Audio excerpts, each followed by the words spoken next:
And particularly, I feel, well, for various cultures, but it's particularly strong for people of African descent, black people, because there are stuff you can cite as quote unquote weird in every culture if you're not within it. But it will be similar stuff within African culture where it's like, no, that's outrageously weird. That's wrong. No, that's wrong. Or that's wrong, or that's witchcraft, or that's this and that. Straight people who go and literally every week at church, they're eating the body and drinking the blood of Christ. That's normal. That's just standard. That's like, yeah, I mean, it's tasty.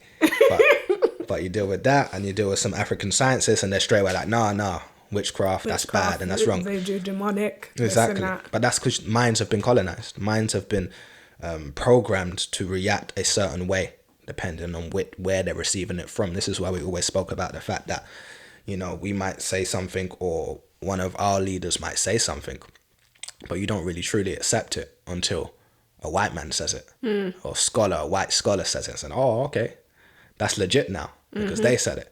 And that's one of the problems. That's one of the programming of our minds, if that makes sense. I mean, I love our people. I do, but I be getting frustrated sometimes because my thing is, we're in a day and time now where, and for me, the programming is so clear because you talk with people who are in religions, for example, and they haven't even read the book of the religion that they're prescribing. They go around preaching, trying to convert, so on and so forth, but they haven't even read the book. They might have a particular quote that they've been sent to read, like, they ask their questions, and I've had recent encounters with Jehovah's Witnesses. That's where it's coming. Yeah, you just reminded me of something because, well, I don't know how it is in other countries, but Jehovah's Witnesses will literally come to our door, try and recruit us, and we're, have conversations. But I think I was driving somewhere the other day, and I said to you, why is it always black people that come to your door in the name of Jehovah's Witnesses? I've literally rarely ever seen a white Jehovah's Witness come to our door. Yeah. So, and if they come, they kind of stand in the background. They stand in the back, they said. They'll handle it. And I'm like, they literally got us as their foot soldiers. That's how deep the spell is. Yeah, devoted and dedicated, and that's what I'm saying. They'll come to the door, and they might have a particular quote that they've been sent to read, a particular question that they've been sent to ask, and so they have their pathway which they want to guide you down.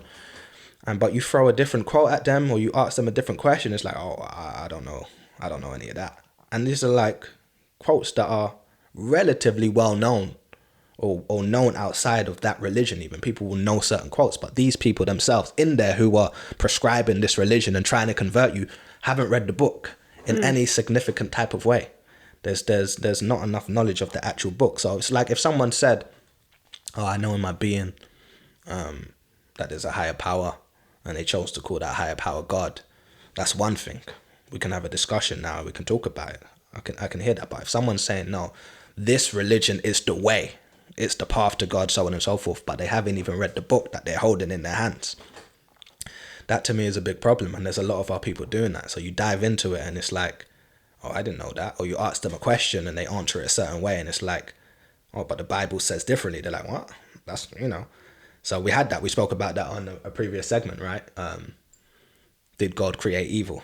And that whole concept. And you go into the Bible, I think it's Isaiah, and God be like, yeah, man, I did kind of... I did do it. I did do it, I did kind of create it, The good and the evil, the light and the dark, and all of that. So I think it's Isaiah 45, right? Verse 7. And so you'd be like, you throw that at them, but it's like, because they'll come at you with the question, and we spoke about this. Where do you think evil comes from? And I'd be like, yeah, even, I broke it down by logic that time, but even in the very book that you're holding, God admits to it. God came clean. Exactly. He was like, yeah, I did it. But they're holding the book and they won't be aware of that. Yeah. And so you see the mental conditioning where even the book, you haven't even deciphered the book that you're holding. Because even within the Bible, and Retu was speaking about this the other day, there's some truths or some links to previous cultures or traditions that if you start on that path, you might actually find your way to the place of truth. But they're not even starting.